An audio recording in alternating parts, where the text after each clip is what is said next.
నమస్తే, welcome to legend TV. ప్రస్తుతం మనం ధర్నా చౌక్ లో ఆశా వర్కర్లు పెద్ద ఎత్తున కూడా ఒక మహా ధర్నా ఏర్పాటు చేశారు. దీనికి సంబంధించి ప్రభుత్వం మాకు ఇస్తున్న డిమాండ్లు కావచ్చు, మా సమస్యలను వెంటనే పరిష్కరించాలి అని చెప్పేసి కూడా పెద్ద ఎత్తున సమావేశం ఏర్పాటు చేశారు. అసలు ఇలా డిమాండ్స్ ఏంటి, వీళ్ళ యొక్క సంబంధించినటువంటి ఏంటి సమస్యలు ఏంటని చెప్పేసి పూర్తిగా మాట్లాడే చేద్దాం. మనతో పాటు ఆశా వర్కర్లు ఉన్నారు. అమ్మ చెప్పండి, ఎటువంటి సమస్యలు ఉన్నాయి మీకు సంబంధించి? మాకు ప్రొద్దున లేస్తే ఒక టైం అంటూ మాకు లేదు. అట్లా అయినా మేము చేసుకుంటూ ఈ తరహాలో వచ్చాము. ఏదైతే మేనిఫెస్టోలో పెట్టిరో 18,000 వేతనము, అది మాకు కావాలని పోయిన సంవత్సరం కూడా డిసెంబర్ లో పెద్ద ఎత్తున ఆందోళన చేసినాం. ఆ ఆందోళనలో కూడా పోలీసులు మమ్మల్ని ఆడవాళ్ళని చూడకుండా కూడా ప్రవర్తనలో మానసికంగా మమ్మల్ని ఒత్తిడి చేయడం జరిగింది. ఇప్పుడు మేనిఫెస్టోలో ఏదైతే 18,000 వేతనం పెట్టిరో ఆ వేతనమే అడవడానికి మేము ఇక్కడికి ముఖ్యంగా డిమాండ్ రావడానికి కారణం అది.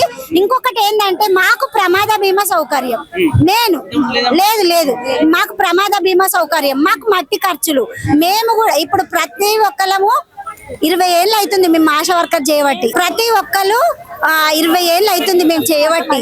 చేసి మేము ఫస్ట్ ఎక్కింది మేము 50 రూపాయలకు, తర్వాత 400, తర్వాత 1000 రూపాయలు. ఇట్లా తెలంగాణ ప్రభుత్వం వచ్చి మాకంటూ 5,000 6,000 క్రమపుచ్చింది. తర్వాత ఏమైందంటే 7,000 అయింది. మళ్ళా ఈ దశాల వ్యాప్తంగా పెంచుకుంటూ వచ్చింది. పెంచుకుంటూ వచ్చి 9,900 ఇప్పుడు తీసుకుంటున్నాం. ప్రస్తుతం మేము 9,900 తీసుకుంటున్నాం. మాకంటూ ప్రమాద బీమా సౌకర్యము, మాకంటూ ఇన్సూరెన్స్, మాకంటూ ఏవి ప్రభుత్వంలో ఏవి వచ్చినా మాకు ఆశా వర్కర్లకు వర్తించాలి. ప్రభుత్వం ఏ స్కీములు పెట్టినా ప్రభుత్వం మాకు. ప్రభుత్వం ఏం చెప్తా ఉన్నారు? మీరు ప్రభుత్వాన్ని ఒక ఎమ్మెల్యేని కావచ్చు, ఎంపీ, మీ ఆరోగ్య శాఖ మంత్రి కావచ్చు, వెళ్ళి కలిసి ప్రయత్నం చేసిన వాళ్ళు ఏం చెప్తా ఉన్నారు? అసలు ఒక్కనాడు కూడా మమ్మల్ని గత ప్రభుత్వంలో ఉన్నప్పుడు ప్రతి నెల health minister Harish Rao sir మమ్మల్ని కాన్ఫరెన్స్ లో తీసుకొని మీ బాధలేంటి, మీ గత ప్రభుత్వం, ఈ ప్రభుత్వం వచ్చిన సంది ఒక్క రివ్యూ కూడా లేదు.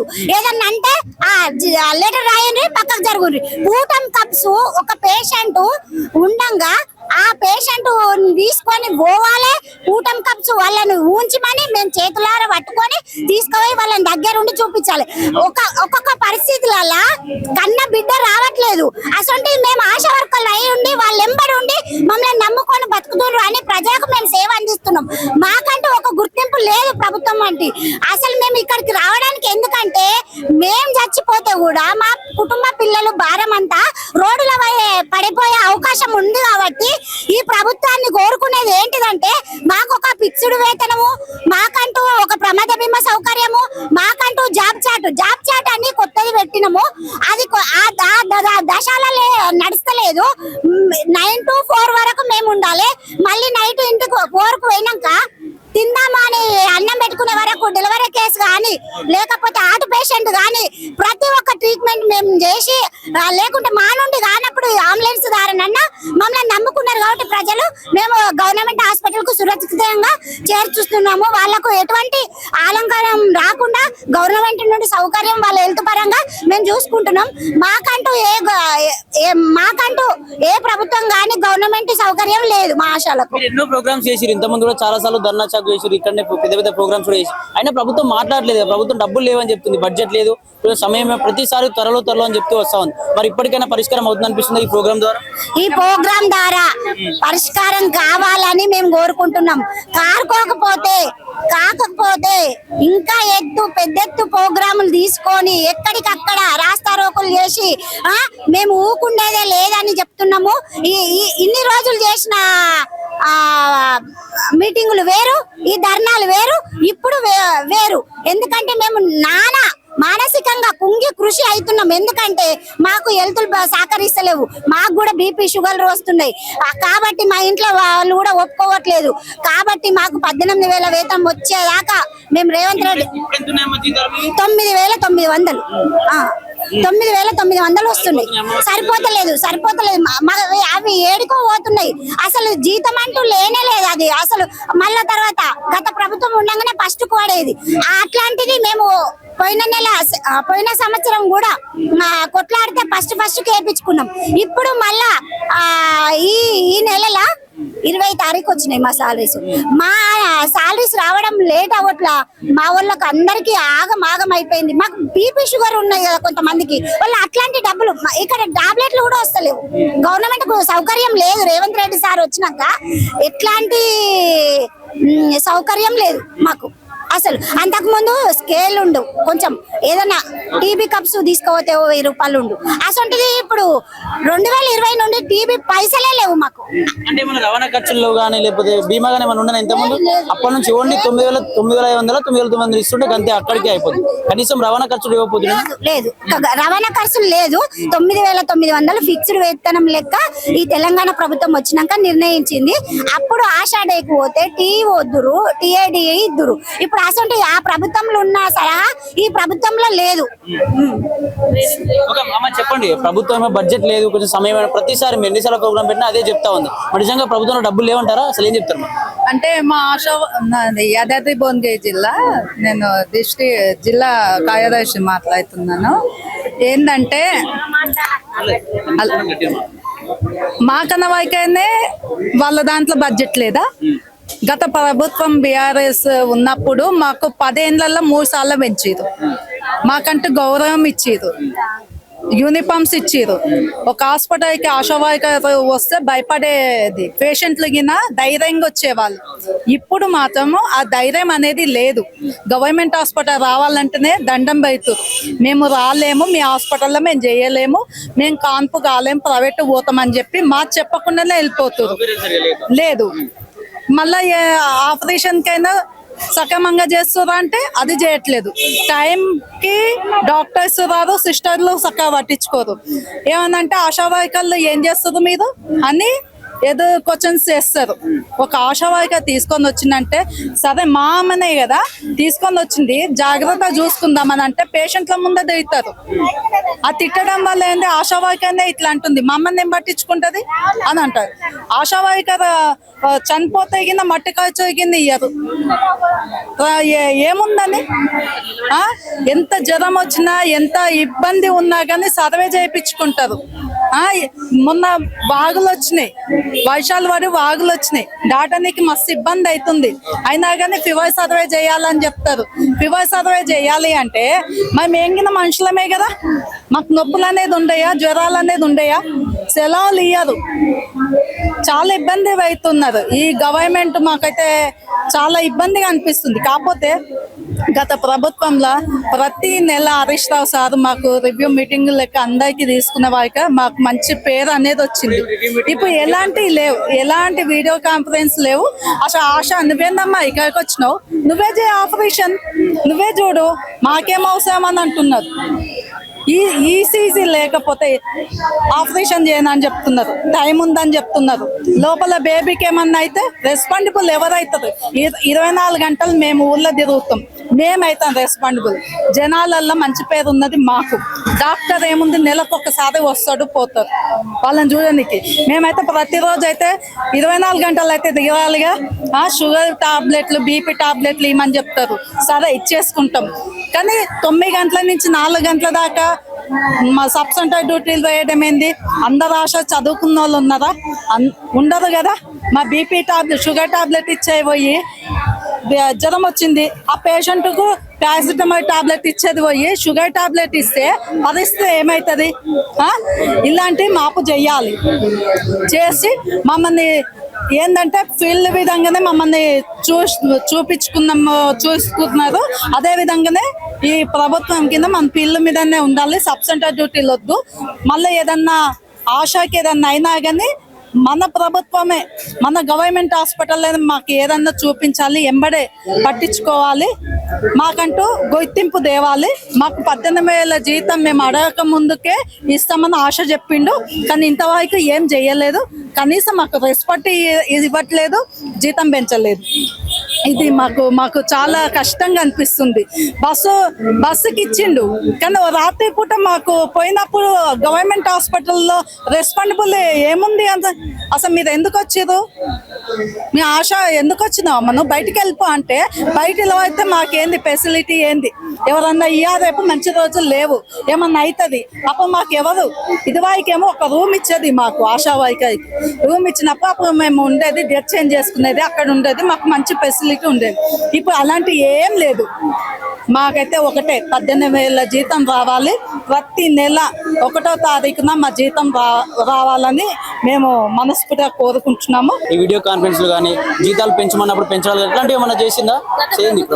మాకు 3 సార్లు కేసీఆర్ మాకు 3 సార్లు పిలిచి మీకు శాలరీ పెంచుతానమ్మా, మీకు బాగా కష్టాలలో ఉన్నారు అని మాకు 3 సార్లు శాలరీ పెంచిండు.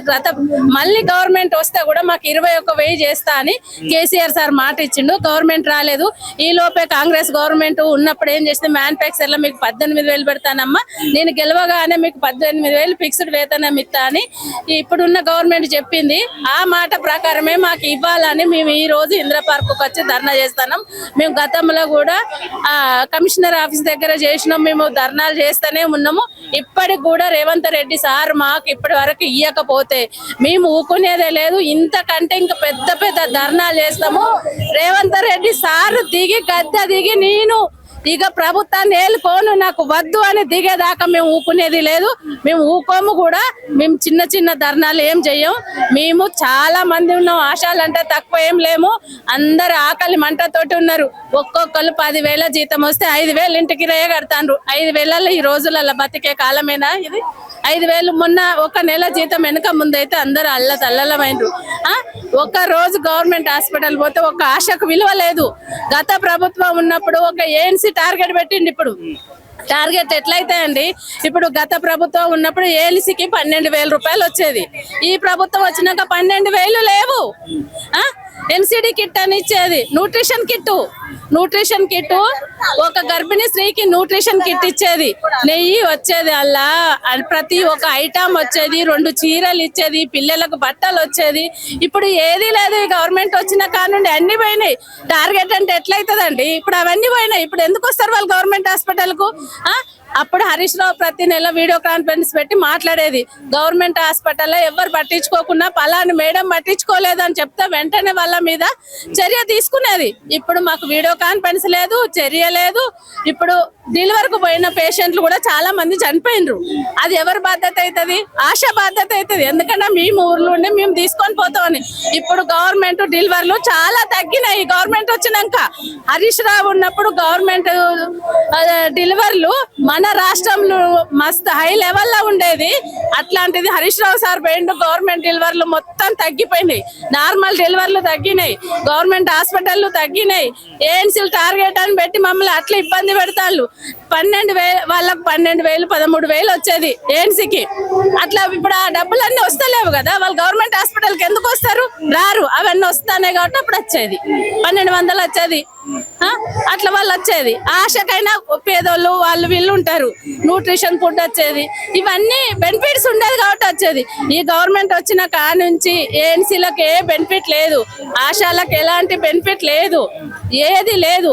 మేము ఇప్పటికైనా రేవంత్ రెడ్డికి చెప్పేది ఒకటే విషయము, మాకు మ్యానుఫ్యాక్చర్ లో పెట్టిన 18,000 ఫిక్స్డ్ వేతనం ఇవ్వకపోతే మాత్రం ఈ ధర్నాను ఆపేదే లేదు. ఇంతకంటే ఎక్కువ హెల్త్ మినిస్టర్ దగ్గరికి వెళ్ళి చెప్పే ప్రయత్నం చేసినా, మీరు మేనిఫెస్టోలో ఇచ్చారు, ఇప్పటికి 2 సంవత్సరాలు అవుతుంది, మా పట్టించుకోవట్లేదు, కొంచెం చూడండి అంటే ఏమంటా ఉన్నారు? లెటర్లు ఇచ్చినాం హెల్త్ మినిస్టర్ కు, ప్రతి చోట అక్కడక్కడ లెటర్లు ఇచ్చుకుంటూనే వచ్చినాం. సార్ కూడా మేము మా దగ్గర వచ్చిన మా జిల్లాలో ఏ జిల్లా నేను మీ విషయాల్లో ఉన్నామా, పెంచుతాం మాట్లాడతాం అని 2 సంవత్సరాలు ఇదే జరుపుకుంటూ వచ్చిళ్ళు. మేము ఇంకా ఇప్పటికీ కూడా ఊపునేది లేదు. మేము పెద్ద ఎత్తున ధర్నా చేయడానికి సిద్ధంగా ఉన్నాం. రేవంత్ రెడ్డి గద్దె దిగి వాడు మా మందిలకు రావాలి. రేవంత్ రెడ్డి అప్పటిదాకా వదిలిపెట్టేదే లేదు మేము రేవంత్ రెడ్డికి. సమయం అప్పులు ఇప్పుడు ఇది అప్పులు చేసి ఇవన్నీ చేస్తలేడా? అందాల భామలకని ఇవన్నీ ఖర్చులు అప్పులు చేసి చేస్తలేడా? మాలాంటి వాళ్ళకి ఇస్తే నష్టం ఏముంది? మేము ప్రజలకు సేవ చేసేటోళ్ళం, మాలాంటి వాళ్ళకి ఇవ్వాలి. నువ్వు అందాల భామలని వాటికి వీటి కోట్లు ఖర్చు పెడుతున్నావు కదా, అవన్నీ వృధా ఖర్చు కదా. మాలాంటి వాళ్ళు ప్రజలకు సేవ చేసి చేసి ప్రజలకు అందుబాటులో ఉండి ప్రజలకు ఆరోగ్యవంతులుగా చేసేది ఆశా వర్కరు. పైన డాక్టర్ కూడా కాదు, ఆశా వర్కరే ఆరోగ్యవంతులుగా చేసేది, గ్రామాన్ని తీర్చిదిద్దేది ASHA worker. Main ASHA worker వల్లనే గ్రామం అంతా మంచిగా ఉంటదని మా నిర్ణయం. అయినా ప్రభుత్వం కూడా స్పందించకపోతే ఎన్నోసార్లు కూడా ప్రోగ్రామ్ చేసి ప్రభుత్వం కూడా ఎప్పుడు మీ పట్ల మాట్లాడాలి. ఏం చేద్దాం అనుకుంటున్నాం నెక్స్ట్ కార్యాచరణ? ప్రభుత్వం ఇప్పుడు సంధించకపోతే మేము నెక్స్ట్ ఎక్కడికక్కడ ధర్నాలు, అన్ని ముట్టడిలు, ధర్నాలు చేసి మేము ప్రభుత్వం ఇప్పుడు సంధించకపోతే ఊకునే ప్రసక్తే లేదు. ఇప్పుడు ఊకం కూడా మేము. మరి చెప్పండి, ప్రభుత్వం ఏమో డబ్బులు లేవు అని చాలా సార్లు మీకే ఆశా వర్కర్లు కానీ నిరుద్యోగులకు అట్నే చెప్తుంది, ప్రతి ఒక్కరికి కూడా అట్నే చెప్తూ వస్తుంది, డబ్బులు లేవు సమయం ఇవ్వండి అని చెప్పి. మరి ప్రభుత్వానికి అనుగుణంగా వెళ్ళబోతున్నారా లేకపోతే ఏంది? మరి ప్రభుత్వం ఏమో వినట్లేదు కదా. మాకు అనుకూలంగా లేదు కాబట్టి మేము ప్రభుత్వానికి అనుకూలంగా ఎట్లా ఉంటాం ఉండము. మేము ఆశా వర్కర్లము, ఇంటింటికి ప్రతి ఒక్క ఇంటికి తిరుక్కుంటా వాళ్ళ ఆరోగ్యాల గురించి, ఏఎన్సీ పిఎన్సీ చిన్న పిల్లల పుట్టిన బిడ్డ కానుంటే 18 సంవత్సరాలు పడ్డ పిల్లగానికి ఆరోగ్య సమస్యల గురించి ఆరోగ్యంగా ఉండాలని మేము హాస్పిటల్కి తీసుకెళ్లి ప్రతి ఒక్క ఆరోగ్యంగా ఉండాలని చూసుకుంటాం. మా గ్రామం, ఒక గ్రామంలో 1000 జనాభాకు ఒక ఆశ ఉంటది. ఆ గ్రామ ప్రజలంతా ఆరోగ్యంగా ఉండాలని వాళ్ళకి ఎంతో కృషి చేస్తున్నాము. ఇంటింటికి ఫాలో అప్లు ఉంటాము. పిఎన్స్ కి ఏఎన్స్ కి ఆమెకు మోటివేషన్ చేసుకుంటా గవర్నమెంట్ డెలివరీ కావాలని మేము చాలా కష్టపడుతున్నాము. అయినా మాకు గవర్నమెంట్ మమ్మల్ని గుర్తించడం లేదు. మా పని దగ్గర మాకు సాలరీ పెంచడం లేదు. ఏముందమ్మా, మాకు పిఎస్సీలు ఎలా పోతున్నాం, రోజు 9 గంటల నుండి 4 గంటల దాకా సబ్ సెంటర్ డ్యూటీ చేయాలంటారు, అబా కార్డులు చేయమంటారు, ఎన్సిడి చేయమంటారు, మమ్మల్ని ఇవన్నీ చేయమంటారు. మాకు వచ్చేది జీతం మాకు 9,000 మాత్రమే వస్తున్నాయి. 9,900 రూపాయలు వస్తున్నాయి. ఒక రోజు కూలీ పోతే 700-800 సంపాదించుకుంటుంది. నెలంతా సాకిరీ చేస్తే మాకు 9,000 వస్తుంది. సాలని జీతాలతోటి మేము మా పిల్లలను మేము పోషించుకోలేము. ప్రభుత్వం అంటే ఇప్పటికైనా మమ్మల్ని గుర్తించి మాకు తగ్గ, మా శ్రమకు తగ్గ వేతనం ఇవ్వాలని కోరుకుంటున్నాం. ఒకవేళ ఇయ్యని ఎడల మేము ధర్నాలు చేయవలసి వస్తుంది. మేము పని చేసుకుంటూ కొట్లాడుకుంటూ మాకు తగ్గ శ్రమ ఇవ్వాలని కోరుకుంటున్నాం. ఆరోగ్య శాఖ ఏం చెప్తుంది, పెంచుతామమ్మా ఇస్తాము అనే అంటుంది కానీ ఇవ్వడం లేదు. ప్రతి ఒక్క సర్వే మాతోటే చేపిస్తారు. ఫీవర్ సర్వే అని, టీబీ అని, లెప్రసీ అని, దీర్ఘకాల ఎన్సిడి గురించి కూడా కరోనా టైంలో చాలా చేశాం మేము. అప్పటి వరకైనా కరోనా సమయంలో మేము చేసినాం కాబట్టి కేసీఆర్ గారు మమ్మల్ని గుర్తించి మాకు కొంచెం పారితోషికం, పని తగ్గ వేతనం ఇచ్చిర్రు. కానీ ఇంకా మాకు పని భారం ఎక్కువైతుంది, అదనపు పనులు చెప్తున్నారు కాబట్టి పనికి తగ్గట్టు వేతనాలు ఇవ్వాలని ప్రభుత్వాన్ని కోరుకుంటున్నాం. ఇయ్యని ఏడల మేము కూడా తగ్గేదే లేకుండా మేము కూడా సమ్మెలు, ధర్నాలు అని ప్రతి ఒక్కటి కూడా మేము చేస్తామని అనుకుంటున్నాం. మాకు ఫిక్స్డ్ వేతనం చేయాలి. చెయ్యనడలా మేము సర్పంచ్ ఎలక్షన్ కూడా ఎవరికి, ఏ పెద్ద మినిస్టర్ అయినా, ఏ ఎమ్మెల్యే అయినా మేము ఎవరిని కూడా తిరగనీయము. ప్రభుత్వ హాస్పిటల్లో మిమ్మల్ని కనీసం డాక్టర్స్ మంచిగా చూస్తున్నారా అండి? ఎందుకంటే ఎంతో మంది ప్రెగ్నెన్సీ బేబీస్ తీసుకొస్తారు. డాక్టర్స్ యొక్క ఎలా మిమ్మల్ని ఎలా చూస్తున్నారు హాస్పిటల్స్? హాస్పిటల్ పోతే మాకు ఇప్పుడు డాక్టర్ల దగ్గర వెళ్ళినా కూడా మాకు సరైన ఏం మంచిగా చూసలేరండి. ఏమంటారు డాక్టర్లు? ఆశ ఏందమ్మా నువ్వు రావడానికి వీలేదు, నువ్వు గేట్ దగ్గరనే ఉండు అని మమ్మల్ని అంటుండు. మేము ఇంత కష్టపడి ఏన్సిని 3 నెలల నుండి డెలివరీ అయ్యేంత వరకు మంచి చెడులు మేము చూసుకుంటాం. కానీ హాస్పిటల్ వరకు తీసుకుపోయేసరికి నువ్వు అక్కడనే ఉండమ్మా, నువ్వు ఆన్నే ఉండు, డిస్ట్రిక్ట్ హాస్పిటల్లో అలా మాట్లాడుతుంది. గవర్నమెంట్ డెలివరీ కావాలని అమ్మను ఎంతో మోటివేషన్ చేసి గవర్నమెంట్ హాస్పిటల్ దాకా తీసుకెళ్తుంది. కానీ అంత దూరం పోయినాక మమ్మల్ని లోపలికి రానియలేదు. అప్పుడు ఆ పేషెంట్ ఏమనుకుంటది, సరే వాళ్ళకున్న విలువ ఏముంది, ఇప్పటి వరకు ఆమెను మోటివేషన్ చేసి నచ్చజెప్పి గవర్నమెంట్ హాస్పిటల్ దాకా తీసుకపోతే మమ్మల్ని ఆశగా కూడా, నువ్వు ఆశవమ్మా, నువ్వు ఆడ ఉండు, బయటికి వెళ్ళు, నువ్వు అన్నే ఉండు అని మాట్లాడుతున్నారు. ఇటువంటి డాక్టర్స్ వల్ల గ్రామీణ ప్రాంతాల ప్రజలు గవర్నమెంట్ హాస్పిటల్కి వచ్చే ఛాన్స్ ఉందంటారు? అసలు వస్తున్నారు కదా, వస్తున్నారు. ఇట్లా బిహేవ్ చేయడం వల్ల రారు. ఆశాక విలువలేదా? ఇప్పుడు మేము వచ్చి ఏం చేయం, వాళ్ళు చెప్తే నమ్ముతారా? నమ్మరు. నమ్మని పరిస్థితులు ఉంటారు. మాకు ఒక ఆశగా గుర్తించి మేము పేషెంట్ తీసుకుపోయిన వాళ్ళకి ఎంత ప్రోత్సహిస్తున్నాం. మమ్మల్ని కూడా ఆమె తోటి ఆశగానే కదా, మమ్మల్ని నమ్మే కదా ఆమె అంత దూరం వచ్చింది. మేము చెప్పడం వల్లనే, మోటివేషన్ చేయడం వల్లనే మంచి సదుపాయాలు ఉన్నాయి, డాక్టర్లు మంచిగా ఉన్నారు, మంచి చేస్తున్నాను అంత నచ్చ చెప్పి ఆడికి వచ్చేసరికి డాక్టర్లు కూడా ఏదో ఒక సమస్య చెప్పి ఆమెను కూడా అట్లా సమస్య లాగా పెట్టి ప్రభుత్వం మమ్మల్ని ఆశగా గుర్తించి మమ్మల్ని ప్రభుత్వ ఉద్యోగులుగా గుర్తించాలి, కనీస వేతనం ఇవ్వాలి, జీవిత బీమా సౌకర్యం కల్పించాలని మేము కోరుకుంటున్నామండి. ఇక్కడ పరిస్థితి ఏంటంటే గత ప్రభుత్వంలో ఉన్నప్పుడు అయితే మాకు ఒక 2-3 సార్లు జీతాలు పెంచే ఛాన్స్ జరిగింది. ఏదైతే 9,900 వరకు కూడా మాకు గత ప్రభుత్వం జీతాలు ఇస్తా ఉన్నారు. ఏదైతే ఈ ఆరోగ్య శాఖకు సంబంధించి కూడా వీడియో కాన్ఫరెన్స్ కావచ్చు, ఆరోగ్య శాఖ మంత్రి హరీష్ గా ఉన్నప్పుడు కావచ్చు, గత ప్రభుత్వం ఉన్నప్పుడు వీడియో కాన్ఫరెన్స్ కావచ్చు, ప్రతి అసలు హాస్పిటల్లో ఎటువంటి ఫెసిలిటీస్ ఉన్నాయి, సౌకర్యాలు సరిగా ఉన్నాయా లేదా, పేషెంట్స్ వస్తున్నారా, గర్భిణీ స్త్రీలకు అందుబాటులో అన్ని సౌకర్యాలు ఉన్నాయా లేదా అని చెప్పేసి ప్రతిదీ గత ప్రభుత్వంలో ఉన్నప్పుడు ఆరోగ్య శాఖ నుంచి ప్రతి ఒక్క గైడ్లైన్స్ వచ్చేది బాగా చూసుకున్నారు. కానీ ఈ ప్రభుత్వం వచ్చేసరికి మాకు మేనిఫెస్టోలో 18,000 ఇస్తాం ఖచ్చితంగా స్కేల్ ప్రకారం, ఏదైతే మీకు 18,000 ఖచ్చితంగా ఏదైతే దీనికి సంబంధించి 18,000 ఇస్తాం, 18,000 ఇచ్చడంతో పాటు ఇంకా అదనపు ఖర్చులు కూడా ఇస్తామని చెప్పేసి మేనిఫెస్టోలో గవర్నమెంట్ పెట్టింది. కానీ పెట్టిన తర్వాత కనీసం ఇప్పటికి 2 సంవత్సరాలు అవుతుంది. మేము ఎన్నోసార్లు కూడా ఆరోగ్య శాఖ దగ్గర కావచ్చు, ఎంతో మంది మేము ఎండీలకు దగ్గర కూడా వెళ్ళి మాట్లాడుకున్న ప్రయత్నం చేసినా కనీసం మమ్మల్ని పట్టించుకునే దాఖలు లేవు. కనీసం ఏదైతే మేము గ్రామీణ ప్రాంతాల్లో ఉన్నటువంటి గర్భిణీ స్త్రీలను కూడా ఎంతో మంది కూడా ప్రైవేట్ హాస్పిటల్ పోవద్దు, మన హాస్పిటల్లోనే తక్కువగా ఎటువంటి డబ్బులు లేకుండా మంచి ఆరోగ్యవంతమైన బిడ్డల్ని కావచ్చు, పిల్లల్ని కనవచ్చు, మంచి ఫెసిలిటీస్ ఉన్నాయి, సౌకర్యాలు బాగున్నాయి, గవర్నమెంట్ హాస్పిటల్లో చూసుకుందామని చెప్పేసి ఆ ప్రజల్ని, ఆ గర్భిణీ స్త్రీలను మోటివేట్ చేసి మేము గవర్నమెంట్ హాస్పిటల్ తీసుకొస్తే ఈ లోపల ఉన్న డాక్టర్లు కనీసం ఆశా వర్కర్ల ముంగట వాళ్ళ ఆశా వర్కర్లు అదైతే ఆ ప్రజలు ఏదైతే గర్భిణీ స్త్రీలు ఉన్నారో వాళ్ళ ముంగట ఆశా వర్కర్లు తిట్టడం ఇట్లాంటివి చేయడం వల్ల, డాక్టర్లు సరిగా కూడా బిహేవ్ చేయడం వల్ల కూడా, చేసుకోవడం వల్ల కూడా ఈ గ్రామీణ ప్రాంతంలో ఉన్నటువంటి గర్భిణీ స్త్రీలు కావచ్చు, యువకులంతా కూడా పెద్ద ఎత్తున ప్రైవేట్ హాస్పిటల్ పోవడం వల్ల ఇవి కుంటుపడిపోతా ఉన్నాయి. గవర్నమెంట్ హాస్పిటల్ ఖచ్చితంగా ప్రభుత్వం ఇప్పుడైనా దీనికి సంబంధించి మాట్లాడి మాకు ఏదైతే 18,000 జీతం ఇస్తామని చెప్పారో అలాగే బీమా కూడా ఇస్తామని చెప్పారు. దీనికి ఖచ్చితంగా ప్రతి ఒక్కటి నెరవేర్చాలి. లేకపోతే ఖచ్చితంగా మేము స్థానిక సంస్థల ఎలక్షన్లో మేమే మీకు వ్యతిరేకంగా పోరాటం చేస్తాం, లేదా పెద్ద ఎత్తున కూడా ధర్నాలు రాస్తారోకాలు చేస్తామని చెప్పేసి కూడా ఆశా వర్కర్లు పెద్ద ఎత్తున కూడా తెలియజేసిన పరిస్థితి.